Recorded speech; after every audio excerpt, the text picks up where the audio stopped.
Hello दोस्तों। आज हम लोग पढ़ने वाले हैं क्लास 10th का मैथमेटिक्स में एक चैप्टर है क्वाड्रेटिक इक्वेशंस। आज हम लोग इसमें सिर्फ इंट्रोडक्शंस देखेंगे। तो चलिए सबसे पहले देखते हैं जो क्वाड्रेटिक इक्वेशंस बोलते किसको हैं। आपने जैसे कि पढ़ा होगा पॉलिनॉमियल्स के बारे में, तो पॉलिनॉमियल्स में आपने देखा होगा लीनियर पॉलिनॉमियल, क्वाड्रेटिक पॉलिनॉमियल, ठीक है, क्यूबिक पॉलिनॉमियल। उसी में आपने देखा होगा क्वाड्रेटिक पॉलिनॉमियल भी। तो हम लोग को यहाँ पे जो देखना है वो देखना है क्वाड्रेटिक इक्वेशंस। पॉलिनॉमियल अलग चीज़ होती है और इक्वेशंस अलग है। तो सबसे पहले इसको डेफिनेशन से देखते हैं क्या है। अगर हम क्वाड्रेटिक इक्वेशंस का अगर बात करें तो क्वाड्रेटिक इक्वेशंस इफ़ कोई भी पॉलिनॉमियल अगर x का फंक्शंस कर रहा है is a quadratic polynomial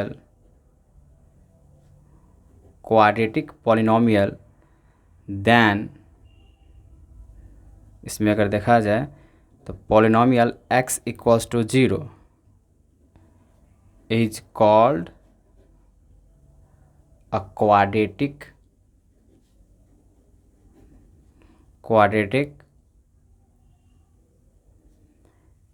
equations.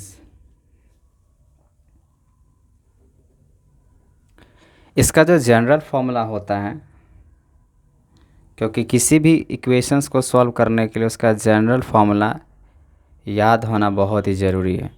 तो जनरल फॉर्म अगर हम बात करें क्वाड्रेटिक इक्वेशंस का, जो जनरल फॉर्म होता है वो होता है ax² plus bx plus c equals to 0। लेकिन सबसे मेन इसका इम्पोर्टेंट जो बात है वो ये ध्यान रखने वाले हैं, जहाँ पे क्या होना चाहिए, where a b c belongs to, इस साइन को पढ़ते हैं हम लोग, belongs to real number and a not equal to 0, a not equal to 0। अगर कोई भी अगर आपको इक्वेशंस अगर इसके फॉर्म में नज़र आए ax² plus bx plus c equals to 0, मतलब यहाँ पर जो डिग्री ऑफ जो पॉलिनॉमियल आपको दिख रहा है वो 2, और किसी में भी अगर डिग्री अगर दिखे आपको, पावर दिखे 2, इसका मतलब वो क्वाड्रेटिक इक्वेशंस में इक्वल का साइन होना बहुत ज़रूरी है। लेकिन अगर पावर सिर्फ अगर 2 रहा, डिग्री अगर 2 रहा, उसको आप क्वाड्रेटिक पॉलिनॉमियल भी बोल सकते हैं। लेकिन इक्वल टू में आ गया तो अब ये क्या बन गया, इक्वेशंस बन गए हैं। ठीक है, तो चलिए हम लोग पहले ये देखेंगे जो कौन से इक्वेशंस को देखेंगे क्या वो क्वाड्रेटिक इक्वेशंस है भी या नहीं भी। ठीक है, तो मान के चलिए आपको एग्जांपल से हम समझा रहे हैं x² माइनस 6x प्लस 4। इसमें आपको देखने से ही लग रहा है, और इसको अगर इक्वल टू में 0 दे दे, अब इसको कंपेयर कीजिए इससे, तो ax² plus bx plus c, तो आप यहाँ पे देख रहे हैं इसका जब डिग्री आपको दिख रहा है ये 2 दिख रहा है, पावर ऑफ डिग्री तो पावर 2 है। ठीक है, बाकी bx की बात करें ये भी मैच कर रहा है, c की क्या होना चाहिए यहाँ पे, कांस्टेंट होना चाहिए इक्वल टू 0। मतलब यहाँ पे देखने से लग रहा है ये क्वाड्रेटिक इक्वेशंस है। ठीक है, चलिए एक और एग्जांपल लेके दिखाते हैं क्या ये क्वाड्रेटिक इक्वेशंस है या नहीं। तो x plus 3/x equals to x², इसको आपको सॉल्व करना पड़ेगा, और सॉल्व करने के बाद ही पता चलेगा क्या ये क्वाड्रेटिक इक्वेशंस है या नहीं है। तो सबसे पहले हम लोग क्या करेंगे, इसमें इसका फ्रैक्शन सॉल्व करेंगे। तो x, फिर यहाँ पर अगर देखा जाए x² plus 3 equals to x²। अब यहाँ पे देखिए इसको क्या करना होगा, क्रॉस मल्टीप्लाई।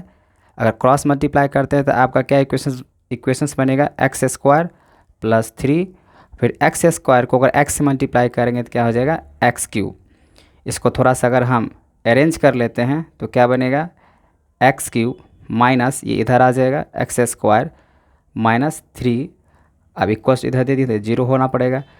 लेकिन यहाँ पे देखिए आपका क्या आ गया, x पावर 3 आ गया, लेकिन आना कितना चाहिए, x पावर 2 आने चाहिए।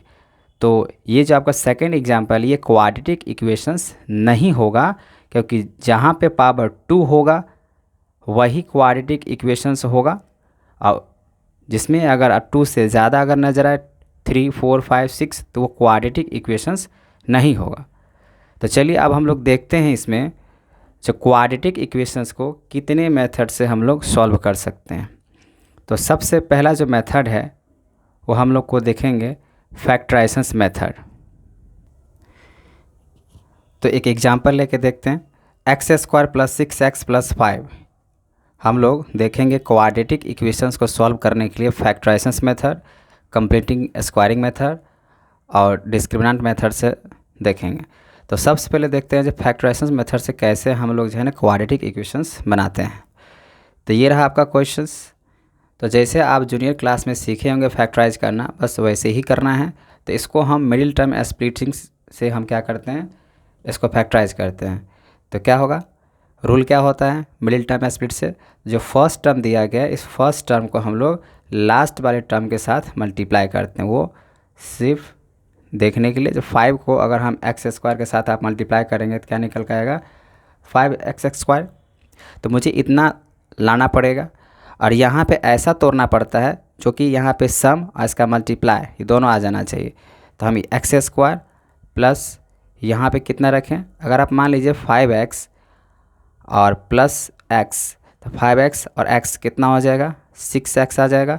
और आप 5x को अगर x से मल्टीप्लाई करते हैं, 5x को अगर x से मल्टीप्लाई करेंगे तो क्या निकल के आएगा, तो 5x²। ये वाले भी आपका टर्म आ जाता है। +5 = 0, इसको एज इट वैसे लिखना होता है। अब यहाँ पे कॉमन लेंगे, तो कॉमन कैसे, तो x + 5 प्लस यहाँ पे आप कितना ले सकते हैं कॉमन, 1, तो x + 5 = 0। ये जो दोनों ब्रैकेट है ये दोनों में क्या होना चाहिए, इक्वल होने चाहिए, ठीक है। अब यहाँ पे जो सबसे पहले जो ब्रैकेट में रहता है उसको लिखना पड़ता है। तो यहाँ देखिए x + 5 है, यहाँ भी x + 5 है, तो दोनों में से एक हमको कॉमन लिखना है, x + 5 लिखेंगे। और उसके बाद जो बाहर है x फिर +1, तो x + 1 इसको ऐसे लिखेंगे, और इक्वल्स टू में क्या लिखेगा, 0, क्योंकि ये तो क्वाड्रेटिक इक्वेशंस है। और आप यहाँ पे देख पा रहे हैं जिसका जो जनरल फार्मूला है इसी जनरल फार्मूला पे ये बिलोंग्स कर रहा है। और जब तक इस जनरल फार्मूला पे क्वाड्रेटिक इक्वेशंस के जनरल फार्मूला पे बिलोंग्स नहीं करेगा तब तक हम लोग उसको नहीं सॉल्व करेंगे। तो सबसे पहले चेक करना पड़ेगा कोई भी क्वेश्चंस क्या वो क्वाड्रेटिक इक्वेशंस पे है या नहीं है। तो सबसे पहले कंपेयर कर लेंगे, और कंपेयर करने के बाद हम उसको सॉल्व करेंगे। अब यहाँ पे इसका अगर जीरोज निकालें तो x + 5 = 0, क्योंकि इक्वल्स टू में 0 दिया गया, इसके भी इक्वल्स टू में 0 होगा। और x + 1 = 0, इसको आप सॉल्व करते हैं तो x प्लस में उधर चला गया तो क्या हो जाएगा, -5। और फिर इसको अगर सॉल्व करते हैं तो ये प्लस में इधर आ गया तो -1। और एक बात ध्यान रखिएगा, जितना पावर ऑफ डिग्री होते हैं उतना ही उसका जीरोज निकल के आता है। ये क्वाड्रेटिक इक्वेशन है, मतलब पावर ऑफ डिग्री अगर 2 है तो आपका जीरोज भी कितना निकल के आएगा, 2 ही निकल के आएगा, ठीक है। तो यहाँ पे जो है ना 2 रूट्स निकल के आए, सॉरी इसको क्या बोल सकते हैं, जो 2 रूट्स यहाँ पे निकल के आया है वो है x का -5, और सेकेंड रूट्स जो है आपका x का -1। तो जितना यहाँ पे पावर होगा उतना ही उसका रूट